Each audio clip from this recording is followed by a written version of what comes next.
think that you know what I'm going through, and you're labeling my behavior as being disrespectful, as being stubborn, as being ungrateful. You are putting all these labels, but you still haven't given me enough information for me to be at peace, to make sense of what you're talking about. So then the vengefulness then becomes rebellion.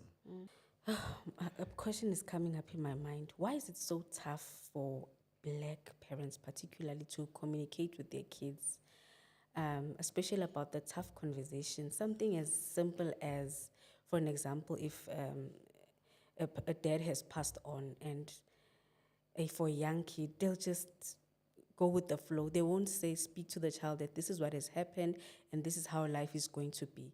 Why is it so difficult for Black parents to communicate? For an example, to communicate feelings. Can your child come to you and say, Mom, this is what I don't like. Please, can you do 1, 2, 3, 4? Mom, don't beat me. Please speak to me please reprimand me in such a way, or tell me what don't you like? Why is it so tough for us to break that barrier, to allow our children to speak to us and for us to communicate with them? It's not a very simple answer, but let me try and simplify in this way. Again, for me, I look at different generations. We cannot ignore the pressures that our parents had during apartheid. I mean, those were real pressures. There's something that they could do nothing about.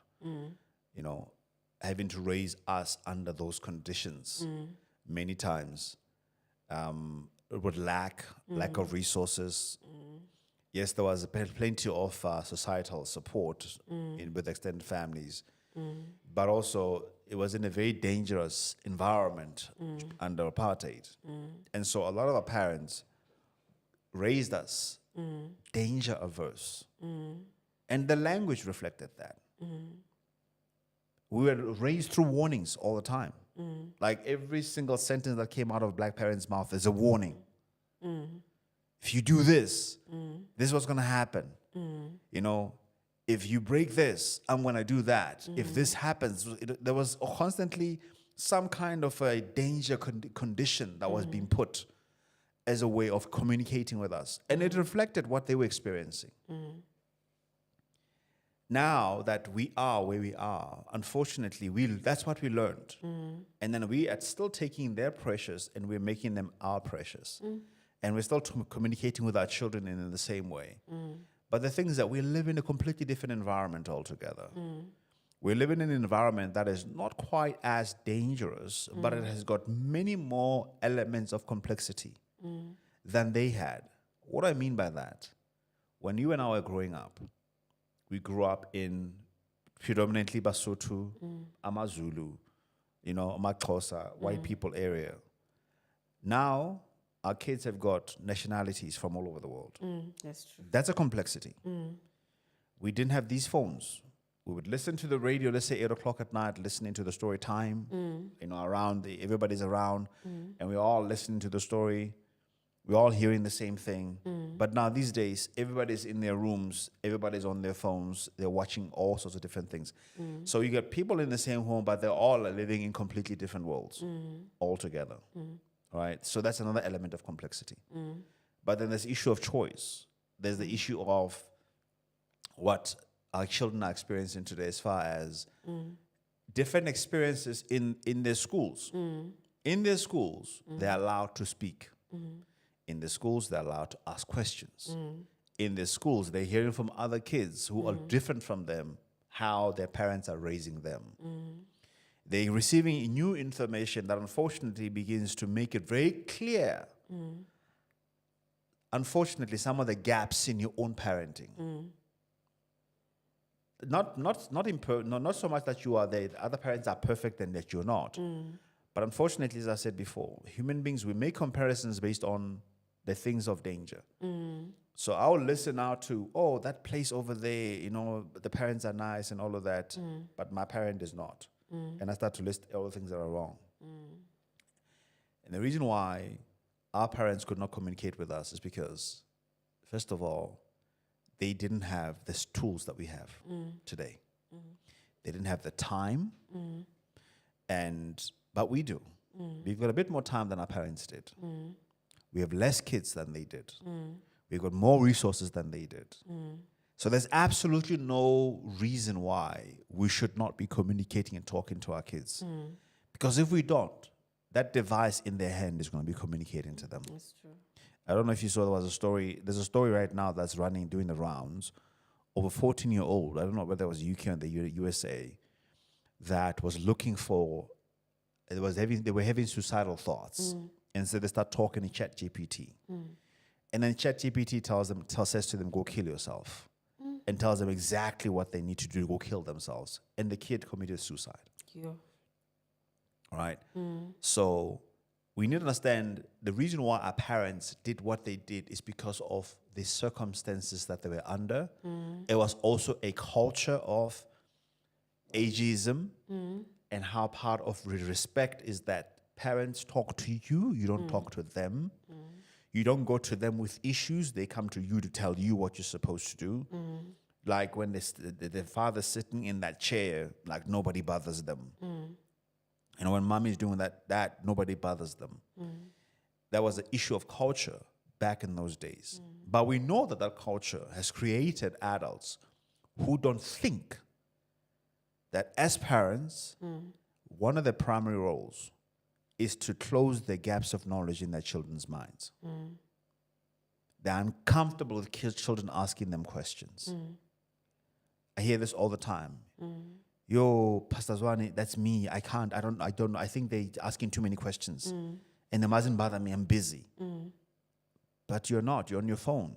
You're saying what you thought your parents were. You thought they were busy. Now you're regurgitating that and passing that down to your children. And the danger with that is that these kids are going to then go look for information elsewhere. And if they go ask for information elsewhere, is it safe? No. Are they going to talk to the right people? So black parents, we need to understand that it honestly is not about, it's not a culture thing, not talking to our kids. We have to ask ourselves, like, in terms of that culture, how is it serving us? How is it serving our kids? How is it helping our relationships? How many of our kids are found to be doing so many things that are wrong out there? That's true. Could we have prevented that if we sat down and talked to our kids about some of their struggles? I talk to my kids. I don't think they should date, but I talk to them about why. Says to me, I want to have a girlfriend. I'm like, why? What is the purpose of you wanting to have a book? What are you going to do? Exactly. Tell me why. Well, I don't know. Like, okay, listen, if you are going to be doing something you don't know, then it's a problem. You need to figure out what is it that why do you want to get this thing done? And how is it going to help you going forward? That's true. And if he cannot give me a good enough reason, I'm asking yourself that if you don't have a good enough reason, then is there something that you will really want to do? And all of my sons have said no. No, okay, we don't know. Okay, no. And then I get that you like a girl, but why? There must be a reason why you want to get that done. If you don't have a reason why you want to get it done, then I find it very difficult then sort of supporting your decision because it doesn't make any sense. And there's nothing wrong with liking a girl. It's natural. Absolutely not. Absolutely not. And then does that mean that it means now you have to have a relationship with them? For what purpose? What is the end of that? And if you don't know what the end of that is going to be, then that's not a very good thing for you to do then, because you don't have an outcome that you want to achieve. So far, it's I seem to be winning the battle in that case, but I don't know how long. Yeah, these kids, You know? they have their own mind. So I want to know, a follow-up question to that. Why do we have so much secrecy in the black community? I'm speaking for the black community. So to any viewer who's offended, I'm sorry, but I'm speaking in the perspective of a black community. Why do we have so much secrecy? Besides lack of communication, but we keep so many unnecessary things secret. Like, you cannot be open about sex. You can't speak to your parents about sex, or your grandparents. You can't speak to your parents about, I have a crush on a guy. How can I navigate that? Or A simple conversation like going into your period. I remember when I went into my period, oh my God, it was such a big issue. Why do we have so much secrecy? Like, is it a cultural thing? It is a generational thing? And secrecy, I know secrecy is not good because kids end up doing things behind our backs. Yes. And it's very difficult to start a conversation out of nowhere because the family does not communicate things. Sure. Again, very complicated question, but I'm going to try and simplify it. Again, I think human behavior is a reflection of their experiences. I mean, we live now in a lot of, with people from other cultures, and we're starting to see the differences between our cultures and theirs. And one of the most important distinctions for me that I'm making is the fact that, let's look at the white community, because that'll be the extreme end of our comparison. For the most part, the white community has lived in a safe environment. When somebody's living safe and they've got sufficiency in many different ways, they relate to life differently. A person who's safe has hobbies. A person who's not safe is trying to be alive. They don't have hobbies. The reason why you see so many of these things, so many of these luxury sports happening in the white community, I believe it is because for centuries now, they've lived in safe environments. They didn't have to worry about the basic things that the most black communities have to worry about. Basics of food, basics of safety, like safety around criminality, safety around shelter, safety around health, safety around all the issues that you and I know we grew up having to face. You know, safety around transportation, like those types of things, right? And the things that, remember, there's only 24 hours in a day. So when so much of your intellectual energy, emotional energy, physical and spiritual energy is dedicated towards survival, you honestly don't have time for other things. You don't have time to reflect and to introspect. I say this all the time. Introspection is the luxury of the privileged. You know, taking sabbaticals is the luxury of the privileged. People who are having to hustle, not just hustle, but hustle and also face danger every day. Honestly, they're very happy to be back at home and to be able to sleep and to wake up the next day and to at least be able to eat. You know, and that was the situation for me of our parents. And that's why so many of our parents didn't have time for, in a way, unimportant things. The important things for them was food, was shelter, was danger, you know. And so that's why honestly, a lot of our parents didn't even educate them, bother themselves around those types of things. It's only when you are in a certain, they speak about this in the Maslow hierarchy of needs, it's only when you're a certain level in terms of your lifestyle that today we're sitting here, we're talking about emotional intelligence, we're speaking about these topics, the way he's talking about them.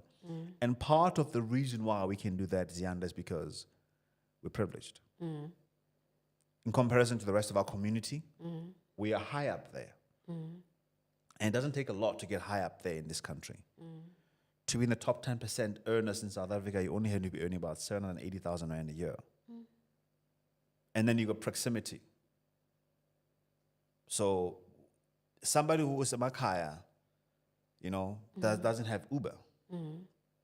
In our Ubers, we can think. In our Ubers, we can listen to podcasts. That's true. In our cars, we can listen to podcasts. These are practical elements. And the reason why we have the same level of consciousness that we do, you and I right now, is because of our proximity to the city, to knowledge, to all the things that the majority of our people don't throw away from here. You know, whether it's Ebony Park, Tembisa, not too far from here, Alexander's not too far from here. A majority of those people don't have the luxury to sit down and do what you and I are doing right now. And that's part of the reason why in the black community, seemingly insignificant things don't get discussed. Parents don't feel that they got to talk about them because you got food, you're eating, you're going to school. I'm dying, breaking my back, paying your school fees. Stop bothering about things because I'm thinking about what the next thing I got to do for you. You get what I'm saying? For me, that's how I see it. And there was a time where I used to say, oh, black community, but I'm like, sitting down now, especially having to do quite a bit of research in the work that I do, and I'm realizing these things are practical issues. Yeah, there's an element of culture, it is true, but also culture is shaped by your environmental setting, the environmental challenges, socioeconomic issues, political issues, economic issues, all of that. Those things do affect your culture ultimately. And we should not be so quick to say certain things are black culture when a lot of so much of the culture is shaped by our environmental experiences. Instead, rather, we must do what we are doing, which is, I suppose, what we should do, which is let's look at the outcomes.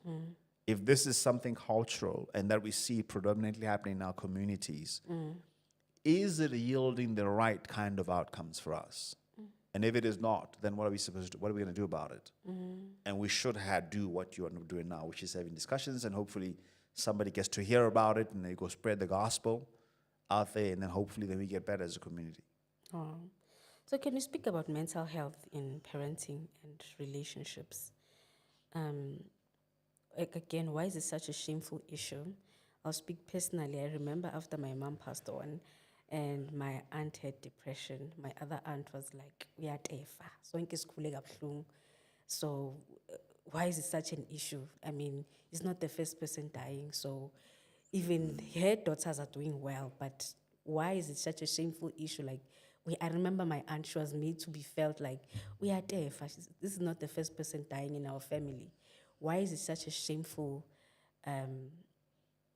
topic that you can't handle trauma, you can't handle what life throws at us? Sure. I mean, again, I think the challenge, there are two things for me. There's mental health and mental well-being. Mental health has to do with the diseases, like bipolar and schizophrenia and those psychiatric related diseases, which are biological, that somebody cannot do anything about it. I think my father is bipolar.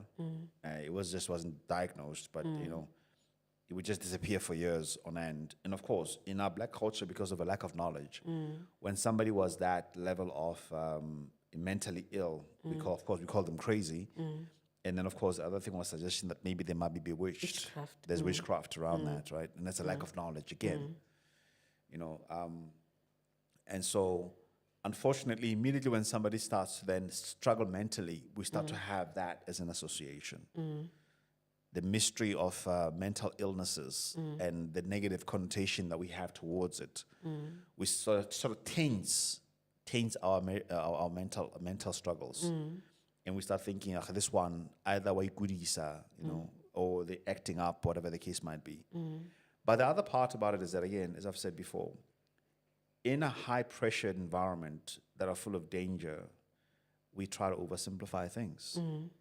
And black people, we love to oversimplify things. We hate it that we're being generalized so much. But we are by far the masters of generalization. When somebody says to me, to you, even the kids and I'm fine, that's generalization. That's, again, what we do in our community, where we don't make the individual experience important. Where we'll disregard individual experience and only concentrate on the communal experience. This thing of Ubuntu, which is great, that I am because you are. But unfortunately, there's that element of I can never be until you are. And it isn't just about the money, though. Let's think about it very practically. Let me go deeper here. Somebody say deeper, Papa. Let's do it. Let me go a bit deeper about this one. Unfortunately, it means that I can never be happy until you are. Right?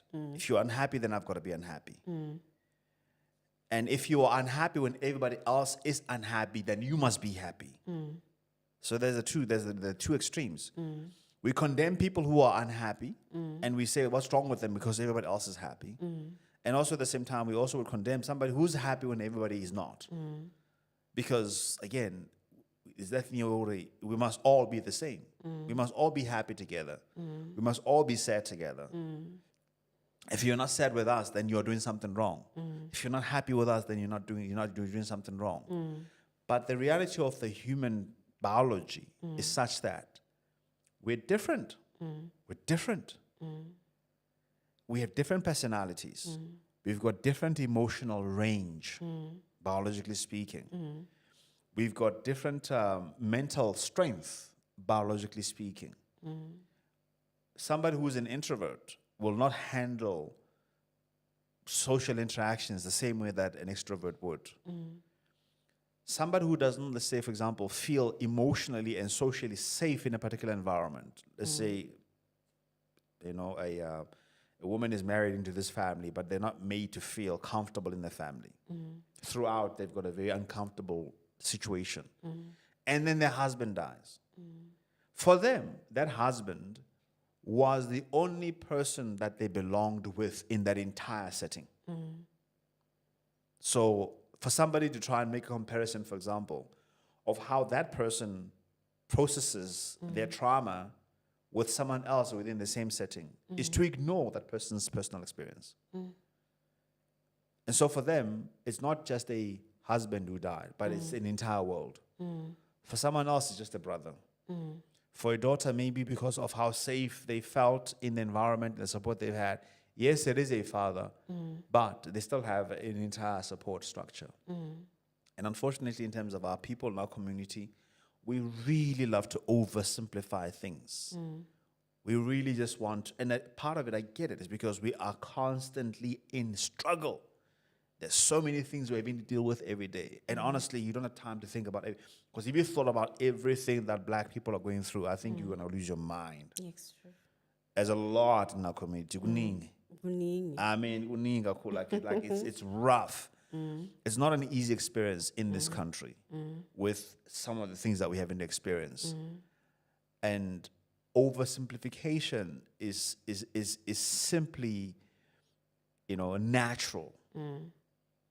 It's simply natural.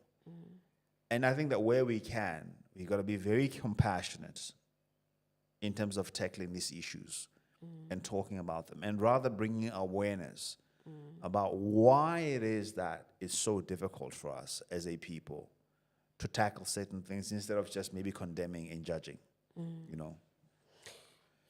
Speaking about this topic, when I was researching this topic, I saw that there's a high influx of teenagers, particularly, who are battling mental illnesses, whether it's ADHD, depression, OCD.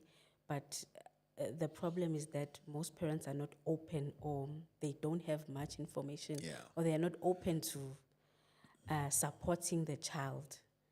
So I remember also I was diagnosed with ADHD. Like I said, my aunt was like, "Amang, we are deaf." Why is it so easy for black parents to resist taking accountability when such stuff happen? Yeah. Yes. I think in our community there's an over-glorification of toughness. Being strong. Like it's a virtue within us. In Bogoto is a woman, and then a man in Komila Yota, a man is like what it means to be a man. There's an over-glorification of toughness. There's a stoicism in our community that is toxic. Whether it be for men, whether it be for women, it's toxic. And so if a person, and let's take that and then the overgeneralization as a way of oversimplifying things. So when something else that we don't understand comes into play, the natural instinct of every human being is to condemn it. As a pastor, I love, there's a verse in the Bible, I think it's in 2 Peter chapter 1, or 2 rather. Is it 1 Peter 2, 10 to 13. And it says something like this: "Woe unto you who call evil what you do not understand." And it said that you men who are brute beasts, who are operating literally from animalistic instincts, like you're operating at the lowest level of your intellectual capacity, because the lowest level of intellectual capacity for women, for a human being, is that of an animal. There are many similarities between us and animals, but animals have got very low range of intellectual reach. And so when you're oversimplifying things, then you're operating at that level. And part of oversimplification is that you don't like complexity. And part of that is that you reject everything that you don't understand. And because your brain is trying to keep you safe, your brain will immediately say that, condemn that thing and call it what it is not. You don't even investigate it because you don't even know what's in there, because we understand the unknown is where the danger lies. So we stay away from things we don't know, we call them badly, and then we just completely ignore them. And unfortunately, that is the mountainous struggle that us as the black community have. And part of it is because we also were closed off from knowledge. During apartheid, there was Bantu education. We were confined to certain spaces. We had limitation to the outside, limited access to the outside world. That's also many black people don't even understand that they're Bantu people. They don't understand that the same people who are in Uganda, Yes, who are in Zambia, you know, they don't even know go to Kona Mazulu in Zambia. They don't know that they're actually a Mazulu in Botswana, in Matabele land. Then if you travel to Uganda, listen to Luganda, you can understand Luganda. Or Kinyarwanda, you can understand it. Or Burundi, you can be able to hear the language. Because it's the same people. We're closed off from knowledge. We're closed off from knowledge. And there was such an exaggerated narrative of danger in our community. And so safety for us is a priority. So we don't like anything that overcomplicates things. ADHD, that's complicated. Mental illness, what is that? Trauma is not black people thing, right? And all of these terminologies now we're knowing. But the thing is that when you are looking at our behavior from the scientific point of view, we're traumatized. Our consumption of alcohol says it. Top 5 in the world. We consume alcohol at the same level as countries that have actually gone to war. Like countries that have experienced war. We consume alcohol at that same level. The levels of depression that we have in our country right now are higher than some countries that have war in them. Which tells us that we are experiencing a mental health crisis. Us as black people, we haven't been free and long enough and in the space of this kind of talk long enough for this information to reach our community. Wow. So the lack of knowledge, the lack of information is actually more what we're battling, and the confusion that is creating within us, realizing also that we're not equipped. So it's easier to say, like you're acting up. That thing doesn't exist. So my follow-up question would be, can trauma be inherited? And let's break down trauma, because someone can say, that happened to me, there was nothing wrong with it. For an example, I remember my mom and my uncle telling me a story of how my grandmother used to give them out when times were tough. Like, you'd uzohamba uyohlala laphayana and help out there. You do this when uyahamba uyohlala kamfundisi, and I found that to be very traumatic. And they were like, mara sesiright, siyasebenza, we've got our own homes, sikhulise nina. And I was like, how can I be separated from my sibling and going to work for someone else, and that is made to be like, sesiright, because I've got my own house. So I was asking her, don't you think maybe this ADHD, I got it from you because you never had a normal family structure? It was like, uyalala, I pay for your school fees, I do everything for you. So why do you have trauma? Why are you depressed? Why do you have a mental health illness? Whereas I'm doing the important things. Yeah. I think the answer lies in your last statement. I'm doing the important things. And people who are under survival mode, if they can do the important things, they've won. If they're giving you food, if they found work, and they're able to provide for themselves somewhat, and not have to depend on someone else, for them, they've done what needed to be done. And it doesn't matter how they feel. They can suppress their feelings. It doesn't matter how they even relate with other people. You must be grateful because you are better off than what they were. That's the justification in their mind. Like if I've gone through what I've gone through, and you got what you got, I can talk to whichever way you want. You're still alive. You're not dead. So what's your problem? You know what I mean? I got smacked and I got hit and I got all of that, and it was far better than what you currently have. And naturally, that's what human beings does. When we do that. We do that comparison, healthy or otherwise. It doesn't matter. We do comparison, and most of our parents, when they compare themselves to us, they think that we are far better. In the same way that we compare ourselves to our kids, we're thinking, "What the hell is wrong with you, dude? You got like 15 pairs of sneakers. I didn't even have one. So we better be grateful." Even if they're all from Pep.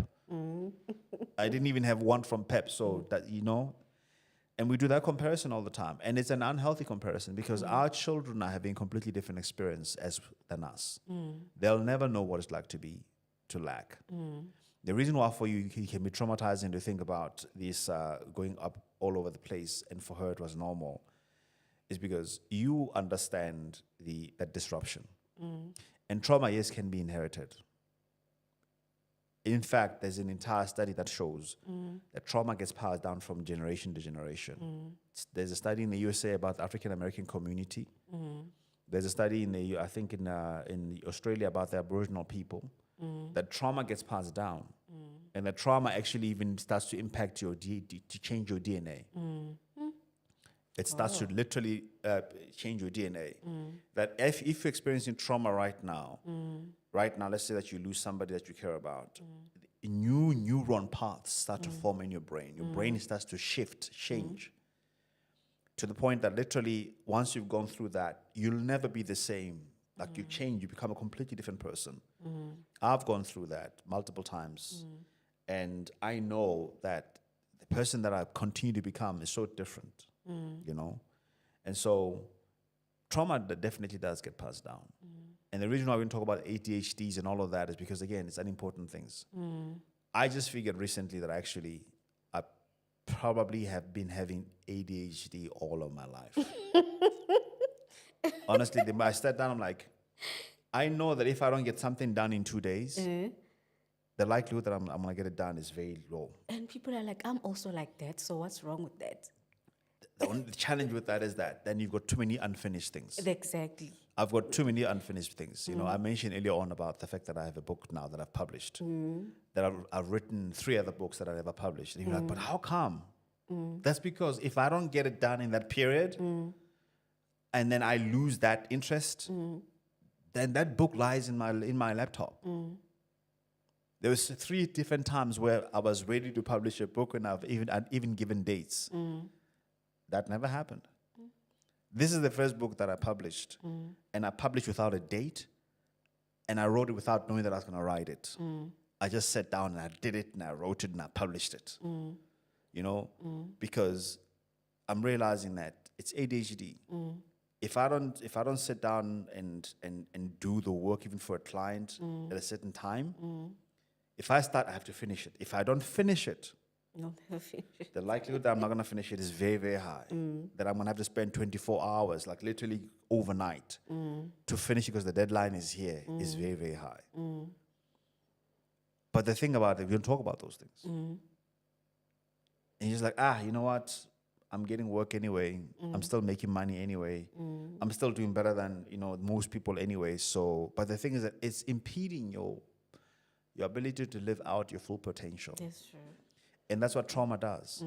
Is that trauma does not allow you to be fully yourself. Doesn't. It never. You don't have permission to be fully you. Whether it's anxiety about how you're gonna get judged, shame and embarrassment. The hypersensitivity to shame and embarrassment. Exaggerated guilt, where you're constantly second guessing yourself, second guessing your emotions, and then being highly manipulatable because of you have a guilt conscious all the time. People figure that out about you, or this one is insecure and they're feeling guilty very easily. Then they guilt trip you, then they manipulate you.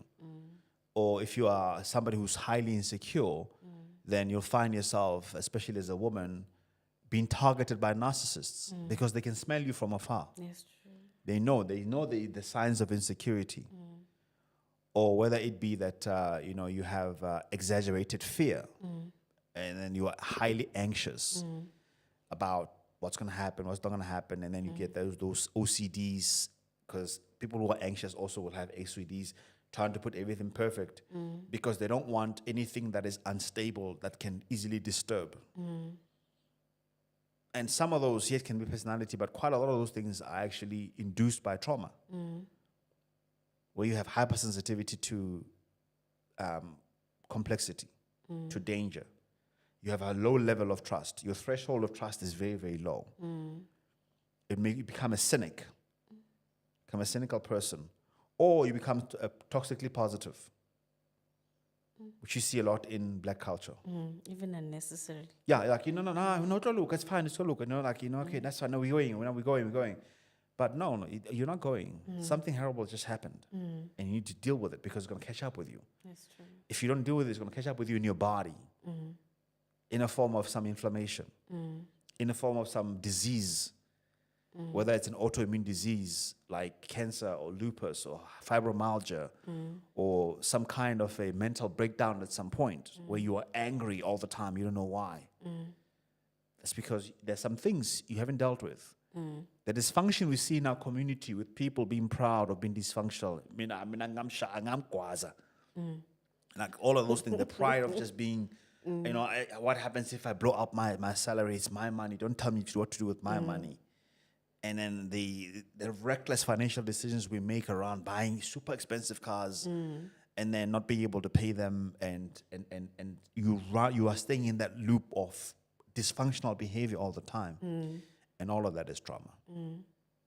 Wow.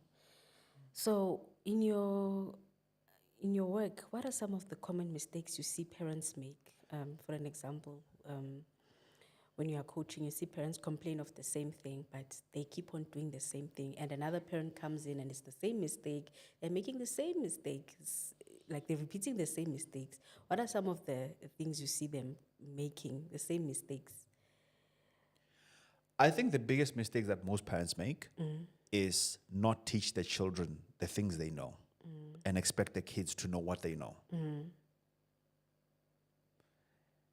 Like, a lot of parents would have learned certain things in their upbringing, whether it be their parents taught them or the environment taught them. Let's say that you grew up under poverty, and then you learned how to be resourceful because of poverty. You became resourceful by design of the environment. Now, you say, okay, I don't want my child to go through the same level of poverty I went through, so I'm going to buy them everything. And then you turn around and say, this child is not resourceful. They're lazy. When would they have learned that? If you've given them everything. If you, when they were born, fill them up with information and knowledge that says all they're supposed to do is receive. And they're not supposed to be contribute or figure anything out. When would they have learned that? And then you call them lazy. But the child is like, what is laziness? What is that? Because I'm just being the way I've been all these years. I'm getting up, I'm eating, things are being done for me. I go to school and I come back, things are being done for me, and I sleep. That's what I know. What else am I supposed to be doing? So most parents, to the podcast as well, is that are not intentional parents. And then what is the plan that you've got to teach your children the same lessons you've learned through your hardship so that they can become resourceful? So there is a lack of intentional parenting. There is an assumed passing on of lessons, or an assumed idea that children are going to learn things that they were never taught. And then the second mistake we make with that is then we judge them harshly. We call them naughty. We call them lazy. We call them entitled. And all of those judgmental, negative adjectives, labeling their behavior, shaming them. And the kids are confused about, okay, hold on a second. You did all of these things because you said I was special. Now that I feel special, you say my feeling special is a shameful thing. You're creating confusion for me. Am I special or am I shameful? Like, what is it? And that is the frustration that I see with a lot of teenagers that they have with black parents, is that a lot of black parents parented from their own trauma, trying to get to remove obstacles and challenges that they've had when they were kids from their children's lives, didn't pass on the lessons because they don't sit down and talk to their kids and teach them the exact lessons that they're supposed to learn. They don't take them even back home anymore to go and see, and because at least they can learn and see the contrast, Like they are so corseted. And then when these kids operate in the level of confidence or in the level of safety that they're operating in, that they never had themselves, that they know that if they had that level of confidence and boldness with their parents, they'd be in big trouble. Now it's like a knee-jerk reaction. Now, like, oh, this child is disrespectful. You don't teach a child to be respectful of the public space when they're adults around. When you are there, you don't teach them. When they sit on the couch, they jump on the couch, they do whatever. And then the people are there now, your friends are there. Now you're feeling embarrassed that your child doesn't have a sense of that social order. And they don't have the social skills. And now you're screaming at them. And then you're saying terrible things about them in front of your friends, and they can hear you saying all of the stuff. And now you're like, I used to have such a good relationship with my child, but now I don't anymore. Well, that is because you continue to contradict yourself, and you had not been very consistent in terms of passing on the lessons. You concentrate so much on protecting your child from your trauma that you forgot that even with your trauma, you still learned some very important lessons that they themselves need to learn. So parents need to have a plan. You need to have a strategy. And remember, another thing also about discipline is that discipline is not punishment. It has a goal. And the goal must be the lesson. So before you even do any discipline a child in any way, you must ask yourself, what lesson am I trying to teach my child? And the lesson is this, Xander, is that if you are not around, will your child be able to make an independent decision based on the lessons you've taught them? Can they resist peer pressure? Can they be able to say no to being coerced into doing things that they don't want to do? Can they reason? Can they have that as their own reason and say, no, I don't want to drink because I don't like alcohol because of this is what I hate about alcohol. Like, in other words, you teach them to come up with their own reasons to have to observe the same values, but then to get to a point where they own those values themselves. Wow. So my follow-up question would be, I see sometimes as families, we only act when there's danger, like when things have gone to the extreme. When we call family meetings, we're now involving the pastor instead of having started the conversation at a younger age. Number one, when do we start sexual conversations, imparting knowledge, like you can't drink alcohol, you can't do this. In this home, this is what we do. In this home, we believe in God. In this home, we don't speak against other people of other races, xenophobia, all of those things. Not only when there's now a racist something at school or, only when there's danger. Like, when do we start the conversations? That's number one.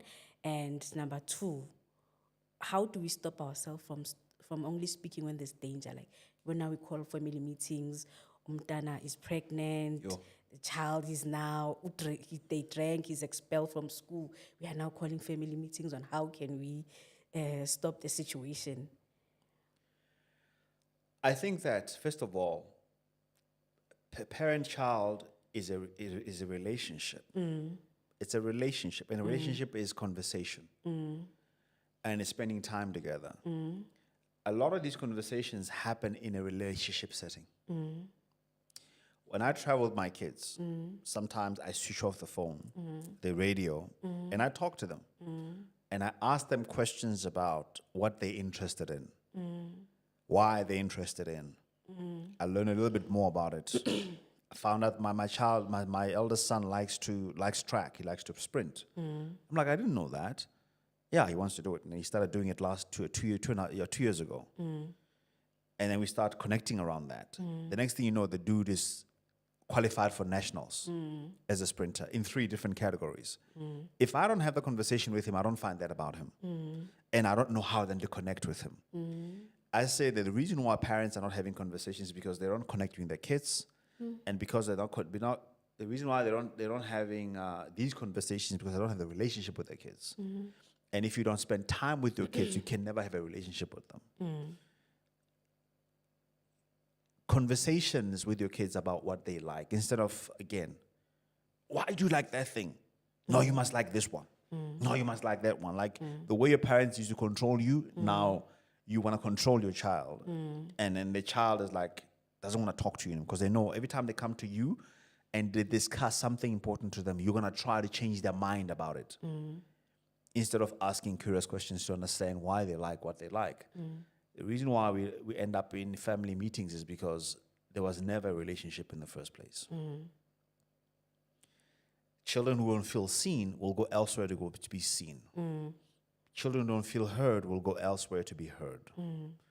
Children who are not being taught lessons, they'll go elsewhere to learn lessons from other people. Your home is supposed to be the primary place where they're getting taught, where they're being seen, where they're being heard, where they're being celebrated for who they are. Whatever a child does not find in the home, they'll go and find it elsewhere. That's human beings. That's how we are. We do the same thing with work. We do the same thing with romantic relationships. We do the same things with our siblings. So if we don't have a close relationship with our siblings, guess what? We're going to have a lot of friends outside of the home. That's just how we are. We are beings of belonging. So if your children don't feel like they belong with you the most, they don't feel safe with you the most, they're going to find that elsewhere. And if they find that elsewhere with a boyfriend that impregnates them as a teenager, that's what they're going to find. Or if they find that with a friend that is into drugs because they come from a similar type of home, that's where they're going to find it. And so the question I'm going to ask you is that, as a parent, do you have a relationship with your child? What is their favorite color? What's their favorite food? What do they want to be when they grow up? If they don't know, it's fine, but what do they like? What is their favorite country? Who are their friends? What are their names? What is it that they're fascinated about in life? One of my sons loves National Geographic, and at some point he thought he was going to be one of those geologists. But now recently speaks about the fact that he wants to be an oncologist. He wants to become an oncologist. But this dude loves books. He's read so many of my books, and he loves language, and he speaks very eloquently as a young man. Other one is different. Brother man is, he's got the swag. He's got the eye for finer things in life. We'd say with that child, we're papa. And we'd try and press them down. But I'm like, that guy can put an outfit together. My wife sometimes, instead of asking me, asks him like, dude, what do you think about this outfit? Because he just has an eye, and celebrating that artistry within him helps. And when you create those types of, I'm for you, I'm your ally, you're safe with me, the child will come to you when they have a struggle. And then you can advise them. And if you can advise them, then those conversations where families have to be called will never have to happen. Because you, as the primary source of influence and trust in their lives, that's where they go to first. And we can change that. Our generation can change that. That's true. It's not good. It's not enough that we're complaining about what our parents did not do. The beauty about being a human being is that we are constantly progressing, we're growing, we're transforming. And the moment you change your life and you deciding to do things differently, that can have a far greater significance on the outcome of your life than your past ever has. So I want us to speak about co-parenting in the few minutes that we have left. Why is it such a power struggle also that when we've broken up with the other parent that it's such a difficult ground, co-parenting? Why is it not working? Yeah. We are such a fatherless society. Why? I used to think when I was younger, why can't they just make peace? Just be peaceful. Sure. Ego. Ego. Nothing will make you. The very few things in life will make you more immature like ego can. Ego keeps many adults as children. Ego makes you very selfish. Selfishness literally keeps you, again, immature. You're like, me, it's mine, like it's all about you. Everybody else is wrong, and it's you are right. That's what kids are. If you look at kids playing, kids, they always are reporting somebody doing something wrong. And they'll talk about, I didn't do it, so-and-so did it. Ego keeps you immature. It makes you a child. You'll take a grown person, highly talented and skilled, and highly intelligent. By the way, intelligence got nothing to do with your maturity. It's got more to do with your development of a biology, development of a brain. And there's confusion sometimes between somebody who's highly intelligent and highly competent in their skills, and they've achieved a lot because of the technicalities. And then we see that maturity, and we're thinking that they're mature. No, they're not mature. They're mature in their productive elements of who they are as a human being. But for them to be whole, there are these softer parts of emotions, right? And if they don't develop in that area, they'll destroy the thing that they built with the technical skills. Somebody will destroy the job. Somebody will destroy the, we've seen this many times, people that are, they really screw up their promotions or their monies or their successes because they become a jerk. And for that is because of maturity. And for many parents, it's ego. It's not about you as a parent, it's about your children. Too many fathers are making it too much about themselves. She didn't allow me to do this. Listen, dude, you are being a child. Because anything you want as a father, as a man, you go after it. It's true. If you want it as a man, you go after it. Now, all of a sudden, because of the woman is in there, and then maybe she dumped you, or you couldn't, whatever, and then there's ego, your ego got hurt. You know that you are actually indirectly hurting her, but you're totally ignoring the impact on the child's life. And you need to just simply bloody grow up. Like, grow up. Be a mature person and understand that your involvement in that child's life is far more important than the inconveniences that your woman is, whoever the ex is projecting towards you. It's ego. Wow. I usually think, like you said, a person must go after what they want. I feel like people don't focus on the center. The most important thing is the child, their development and their needs. So why doesn't that mentality work, especially Kasi, like, if I got phone, it's fine. Like, if I doesn't want me to have the child, it's fine. I'll see the child when they are older. And there's this toxic thing we like to say, umntwana uyakhula uzozibonela. So at an 18-year-old, the person is already older. Why? I feel like, why would the 18-year-old follow their father or mother? You fail them in their developmental stage. Again, it's ego and it's convenience. People, it's convenient to say, umntwana uyakhula. It's very convenient. Instead of saying, I will employ the court process if I have to, because the courts can help you. I will use social workers if I have to.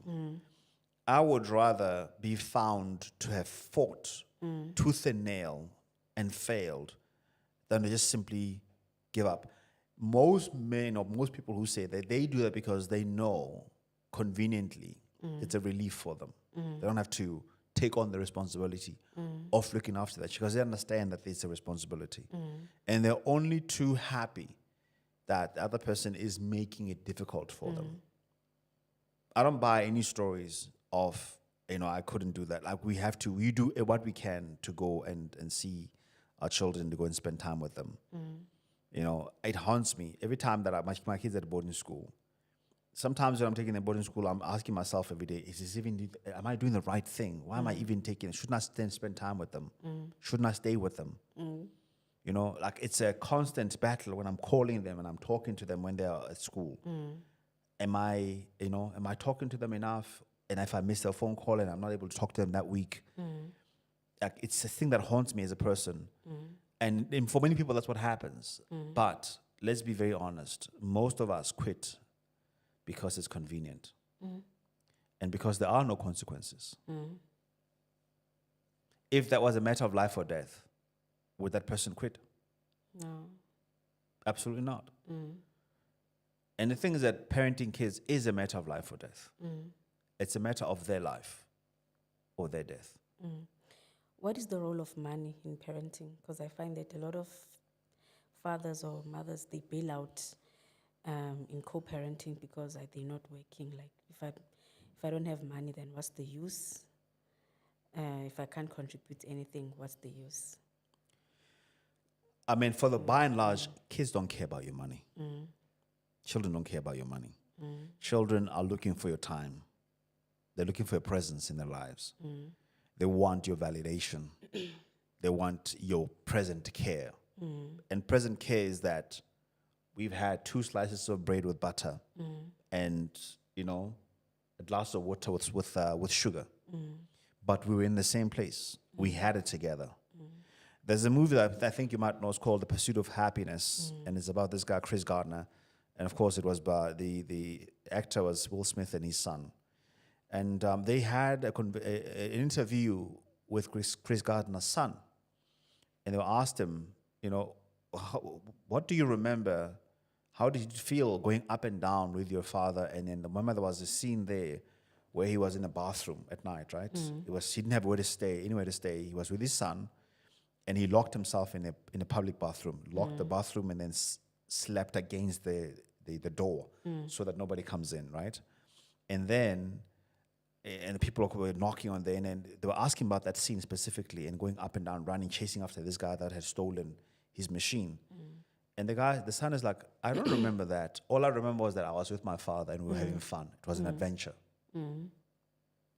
And too many parents relate to children with their adult brain, as if children can unpack complexity the way that they can. Kids don't understand that you think you're a failure. They don't not carrying that burden with you. They don't have it. All kids are looking for is they'll remember you. I remember a time where I saw my father on the streets in the township, because I wasn't staying with him. The one time he saw me and I saw him and he called me over. The only memory I remember of him when I was a kid. And he gave me 20 cents. Tubop, we call it tubop. He gave me 20 cents. I took that 20 cents and I bought my friends sweets. Because it was the only time where I had the money and I could actually do something for my friends. It's a memory that is very vivid in my mind. And when I think about sometimes the guilt I have my kids, I think about them like, you know what? I think I'm doing okay. And so to try and use money as an excuse is to undermine the value of love. Money is not what raises your child. That's true. Yes, it provides for them and it feeds them, it is true. But the relationship that they've got with you, the lessons that you're going to teach them, the time you're going to spend together is far more important in the role of their development than whether they've had McDonald's or whether they've had pap with water. So, in your published book, your book speaks of forgiveness, right? And you said we cannot parent well unless we've forgiven ourselves, we've forgiven our parents, and we can turn a new leaf over. So tell me, what was the mindset behind writing this book? I mean, I've struggled with forgiveness for a very long time. But then the one time I had a TikTok live and, I was just talking about forgiveness. And then I ended up being 4 hours. People just like talking about their struggles with forgiving their parents. And I realized that this is a very common story of our people. It's part of our history. The fact that so many of our parents had to work so far away, we didn't grow up with them. And we love them. And we are providing for them now. And then we are literally sort of in a way correcting what the government did. We're sending money, we're building houses for them, but we still have the pain of growing up without our parents. Some of them, it was legitimate, but some of them it wasn't. Some of them didn't come home because it was convenient, because they knew that their grandparents were there. Exactly. And they went and they lived their lives, right? And because you didn't really know at the time as a child, you assume that there must be something difficult. And then you develop that hero complex where you're going to rescue them when you are an adult. And now that you're rescuing them, and then you understand their pain, you still have that conflict of, but I don't know what it's like to be parented by this person. And there's a sadness of, I will never know what it's like to have a parent in my life. but now I have become a parent to them. And how do I make sense of that? They can't help me with my kids. You know, I want to take them to go visit the grandmothers and stuff, but they can't, even because this person never raised me and never raised any child. And are they my children even safe with them? So that was my challenge, where I realized, my goodness, I don't even know how the heck in the world do I make this happen? And I realized that I needed to forgive myself. I needed to forgive. I needed to forgive, especially my mother, that I had developed a hero complex about, that one day I'm going to be big and I'm going to help her out and I want to support her. And then all the men that were abusing her as when I saw her as a kid, they'll see me now that my mother is now safe because I'm there. And I had difficulty forgiving. And unless you forgive the people that have wronged you in the area of your relationship, whether it be romantic or whether it be, in parenting, unless you do that, you can never be freely yourself. You will never be the best version of a parent that you can ever be. That's true. Because unforgiveness holds that person that is free to love behind, holds them back. It's a wall. The person is hiding. That person is constantly looking out for what potentially dangerous. And so you will never be able to fully love, and your child will never really fully experience the best parent that you are unless you forgive the parents that have wronged you. It doesn't matter whether it was intentional or not. Or even for me, I say also even forgiving South Africa. Like many of us don't realize that we have to forgive this bloody country. That's true. You've got to forgive the history to be set free so that we can be the best South Africans we can be.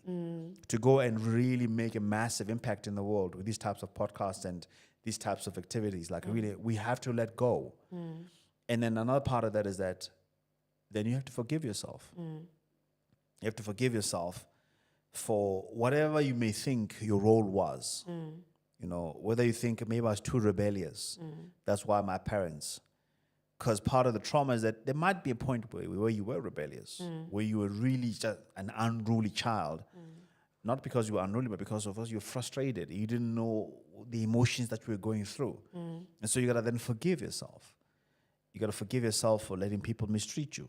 You got to forgive yourself for not taking the time to go get healed so that you can experience a healed version of yourself. And then from that, then of course, then you're going to then embark on some kind of path of transformation and commit to being better, commit to doing better, and say it's a journey. Forgiveness is a journey. It's not something you do at one time. It's a constant decision, in the same way that you make a constant decision to love. The same way also forgiveness is a constant decision to forgive, because you'll continue to have the memory. The memory doesn't go away. You don't forgive and forget. That's true. That's like you forgive and you reframe. You reframe the meaning. Wow.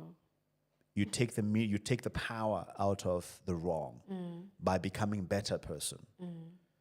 By becoming wiser, by becoming more strong. And now you're not as gullible and as innocent as you were, but now you have understanding, you have wisdom. So that requires then that reframe. Okay. So where can I find the book? Where can the viewers find the book? The book right now is available. We haven't published the website yet. The website is forgivenessmindset.com. Otherwise, on my socials, at Jabulani Talks. Okay. You can inbox me. I can be able to send it to you directly. And we don't.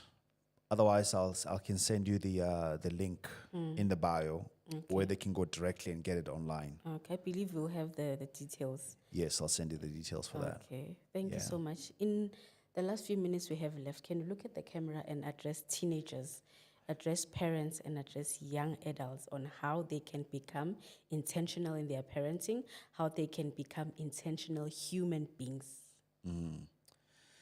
Well, the first one with the parents is that, look, we have not done this before.